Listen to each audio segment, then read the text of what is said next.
여러분 안녕하십니까? 금요일 뉴스투데이 경남 시작합니다. 오늘의 주요 뉴스입니다. 올 들어 조현병 환자들의 강력 범죄가 잇따른 가운데 창원시가 전국 자치단체 가운데 처음으로 정신재활시설을 짓고 직접 운영까지 하겠다고 밝혔습니다. 공군이 경남의 유일한 비상활주로인 창녕에서 전투기 이착륙 훈련을 열었습니다. 아동의 권리 보호를 위한 유엔 협약이 만들어진 지 올해로 30년째를 맞았습니다. 하지만 학교 현장엔 아직도 화장실 가림막조차 없어 사생활 침해 논란이 끊이지 않고 있습니다. 거제시가 출산율을 높이기 위해서 경남에서 처음으로 산후조리비를 지원하고 임산부와 다자녀 가족에겐 할인 혜택도 주기로 했습니다. 올해 경남에서는 조현병 환자들의 강력 범죄가 잇따랐습니다. 하지만 정작 이들을 관리할 시설은 턱없이 부족한 실정입니다. 이런 가운데 창원시가 전국 자치단체 가운데 처음으로 정신재활시설을 짓고 직접 운영까지 하겠다는 계획을 밝혔습니다. 서창우 기자가 보도합니다.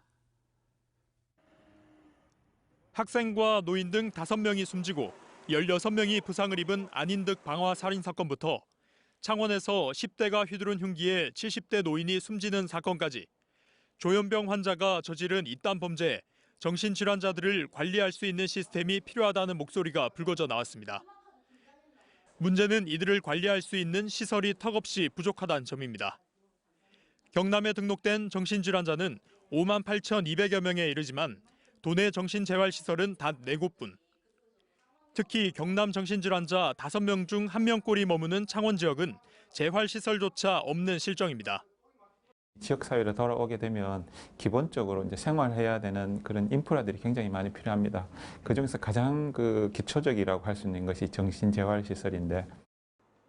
이런 가운데 창원시가 정신재활시설을 짓고 직접 운영하겠다는 로드맵을 내놨습니다.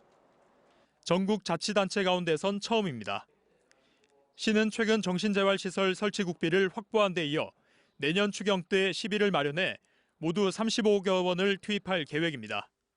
완공 목표는 내후년인 2021년. 시설은 연면적 1,000제곱미터 규모의 취업장과 취업훈련실, 직업재활실 등이 들어서는데 하루에 50명이 이용할 수 있을 것으로 시는 내다보고 있습니다.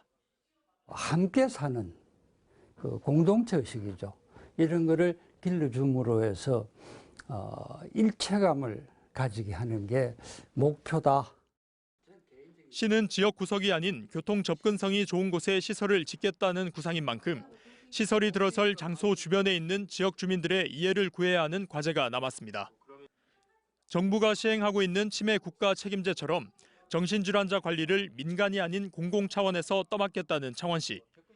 연간 5억 원이 드는 운영비라도 정부 차원의 예산 지원이 필요해 보입니다. MBC 뉴스 서창우입니다. 전쟁이 나거나 군사작전을 펼칠 때 김해공항이나 사천공항을 이용하기 힘들면 어떻게 할까요? 이에 대비해서 전국의 5곳에 비상활주로가 있는데요. 공군이 경남 유일의 비상활주로가 있는 창녕에서 전투기 이착륙 훈련을 열었습니다. 김태석 기자입니다.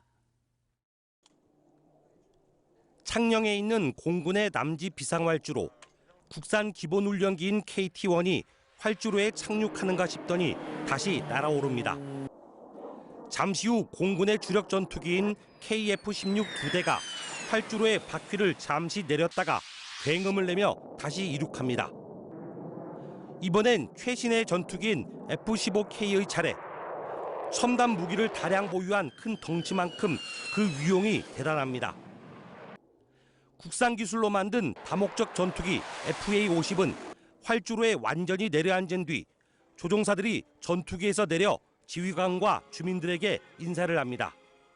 비상활주로 이착륙 훈련은 전시의 항공기 비상활주로 운영 능력을 검증하고 유사시 작전 지속성과 항공기의 생존성을 확보하기 위한 중요한 훈련으로 비상활주로는 전시의 공군기지가 아닌 곳에서도 항공기가 안전하게 이착륙하고 연료나 군수물자를 보급받을 수 있도록 만들어 놓은 예비 항공 작전기지입니다. 이 훈련은 매년 한 번씩 전국 5개 비상활주로에서 실시되고 있습니다. 공군은 중거리 수송기인 C-130에 주민들을 태우는 체험 행사도 마련하며 비상활주로가 잘 운영될 수 있도록 지역 주민들의 협조를 당부했습니다. MBC 뉴스 김태석입니다.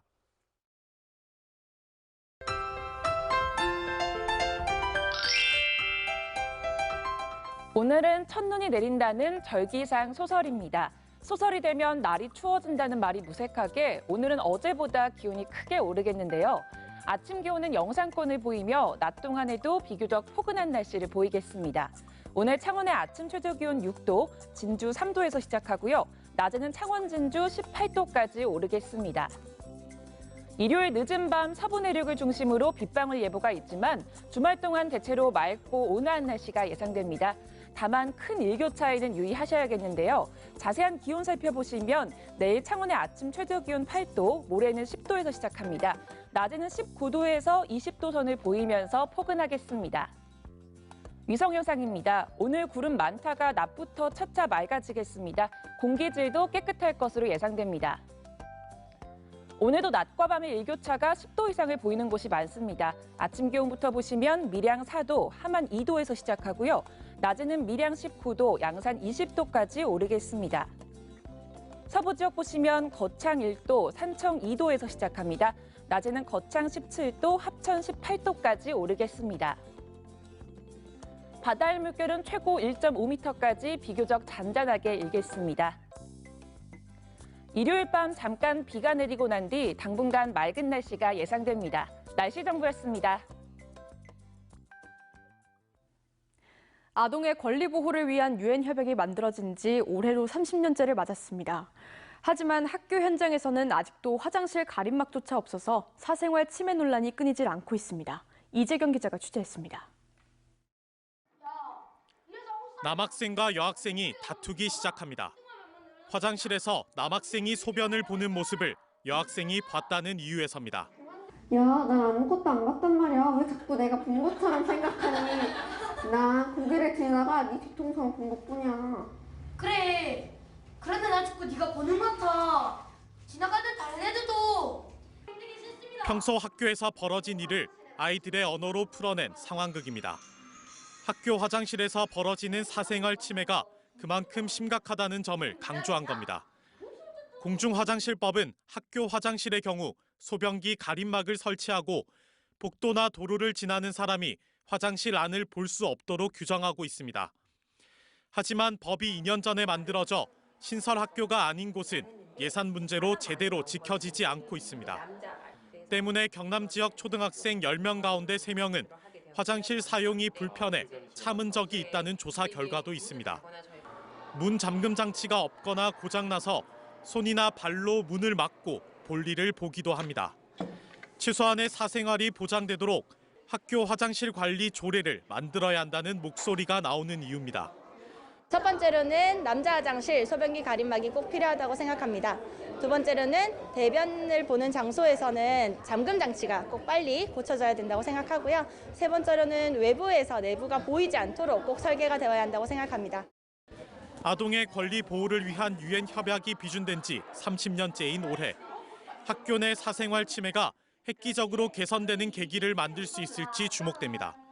MBC 뉴스 이재경입니다. 거제시가 출산율을 높이기 위해서 파격적인 지원 조례안을 만들었습니다. 경남에선 처음으로 산후조리비를 지원하고 임산부와 다자녀 가족에겐 할인 혜택도 주기로 했습니다. 부정석 기자입니다. 내년 4월 첫 아이 출산을 앞둔 임신 18주 차인 김혜선 씨. 요즘 가장 큰 걱정은 많게는 수백만 원 가까운 산후조리원 비용입니다. 산후조리원도 많게는 수백씩 드는 데도 있다고 하더라고요. 그런 부분에서 부담이 많이 듭니다. 거제시는 출산 부담을 덜어주기 위해 경남에서 처음으로 내년부터 모든 임산부에게 30만 원을 지급하는 임산부 산후조리비 지원 조례안을 만들었습니다.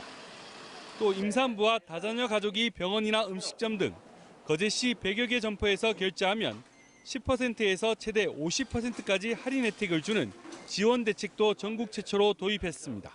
인구 출산 장려 정책의 일환으로 다자녀 가족에게 진료 혜택을 드릴 수 있는 방안을 함께 모색하다가 자발적으로 참여 의사가 있는 분들에 한해서 다자녀 가족분들에게 진료 할인 혜택을 드리는 프로그램에 동참하게 되었습니다. 젊은 인구 유입을 위해 신혼부부 주택전세자금 대출이자도 연간 최대 100만 원까지 지원합니다. 일자리와 함께 편안한 주거를 이룰 수 있도록 청년들의 일자리와 그리고 주거 지원 정책들을 앞으로 좀 강하게 이렇게 해나갈 그런 계획입니다. 지난 2016년 25만 7천 명이었던 거제시 인구가 올해 10월 기준 24만 8천 명까지 줄었고 경남에서 두 번째로 높은 출산율도 지난 2015년 1.91명이었던 것이 지난해는 1.25명까지 감소했습니다. 더 이상의 인구 감소를 막기 위한 거제시의 파격적인 지원 조례안이 얼마나 효과를 거둘 수 있을지 주목되고 있습니다. MBC 뉴스 부정석입니다. 경남 사회복지공동모금회가 어제 창원광장에서 희망 2020 나눔 캠페인 출범식과 사랑의 온도탑 제막식을 열었습니다. 내년 1월 31일까지 73일 동안 진행하는 이번 캠페인의 모금 목표액은 지난해와 같은 92억 6천만 원입니다. 경남은 경기 침체로 기업 기부 등이 줄면서 최근 2년 모두 나눔 캠페인 목표액을 채우지 못했습니다. 성윤모 산업통상자원부 장관이 올 겨울 동안 가능한 범위 내에서 석탄 발전 가동을 중단할 계획이라고 밝혔습니다. 이번 조치는 지난 1일 발표한 미세먼지 고농도 시기 대응 특별대책에 따른 것으로 전기 수요가 많은 겨울철에 석탄 발전을 감축하는 것은 이번이 처음이어서 삼천포와 하동 화력 발전 계획에 어떤 영향을 줄지 주목됩니다. 이어서 투데이 경남 확인해 보시죠. 사랑의 어르신 생신상 차려드리기 행사가 오늘 낮 12시 함안군 군북면 지곡마을회관에서 열립니다. 2019년 합천군 자원봉사자 한마음대회가 오늘 오전 11시부터 합천체육관에서 펼쳐집니다. 김해시 소상공인 어울림 한마당 축제는 오늘 오후 4시부터 김해 문화체육관에서 진행됩니다. 2019년 고룡이 행복교육지구 마을교육공동체 페스티벌이 오늘과 내일 이틀 동안 고성 국민체육센터에서 열립니다. 진주시가 부강한 진주로의 도약을 목표로 1조 4,800억 원 규모의 내년도 예산안을 편성해 시의회에 제출했습니다. 진주시는 항공우주와 뿌리, 세라믹 등 미래산업 육성과 지역경제 살리기를 예산 편성의 최우선 목표로 두고 경제와 문화를 양축으로 안전과 교육, 관광과 체육 분야별로도 균형 있게 편성했다고 밝혔습니다. 한편 조규일 진주시장은 시의회 시정연설에서 정부 지정 문화도시 선정과 전통시장 활성화 사업, 부강진주 3대 프로젝트를 통해서 역사문화 관광도시로 발돋움하겠다고 강조했습니다. 거제시가 내년 예산을 역대 최대 규모인 9,955억 원으로 편성했습니다. 이는 올해 당초 예산안보다 39.5% 오른 것으로 일반 회계는 8,649억 원, 특별 회계는 1,305억 원으로 각각 38%와 48% 증액됐습니다. 거제시는 관광 인프라 조성과 일자리 창출, 인구 증가 대책에 예산을 우선 집행할 계획이라고 밝혔습니다. 함양 남계서원 세계유산 등재 기념식이 어제 함양군 수동면 남계서원에서 열렸습니다. 1552년 일두 정여창 선생을 기리기 위해 건립된 남계서원은 안동 소수서원에 이어 우리나라에서 두 번째로 오래된 서원입니다.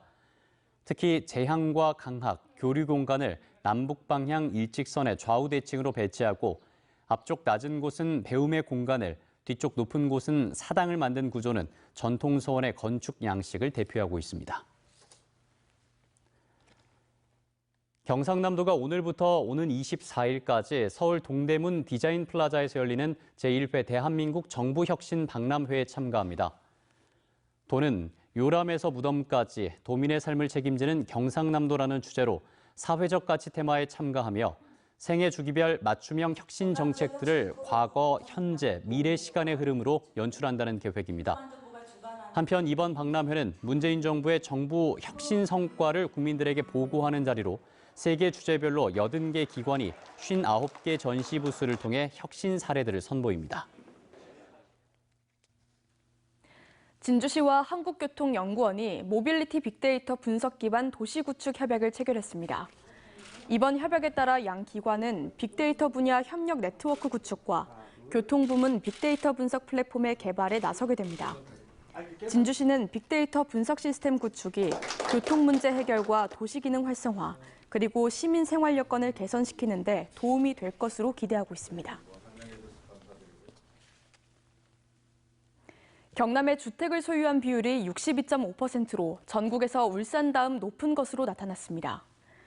통계청이 발표한 2018년 주택 소유 통계 결과에 따르면 지난해 경남 130만 6천 가구 가운데 주택을 소유한 가구는 81만 6천 가구로 전년보다 0.6%포인트 증가했으며 특히 거제는 주택 소유율이 높은 시지역 상위 2위에 올랐습니다. 또 경남의 무주택 가구는 49만 가구이며 도내 주택 가운데 10%인 11만 가구는 다른 시도민이 소유한 것으로 나타났습니다. 한려해상 국립공원사무소가 드론을 활용해 연안의 지형 변화를 분석한 결과 겨울에서 봄으로 넘어가는 기간에 갯벌이 가장 많이 변하는 것으로 나타났습니다.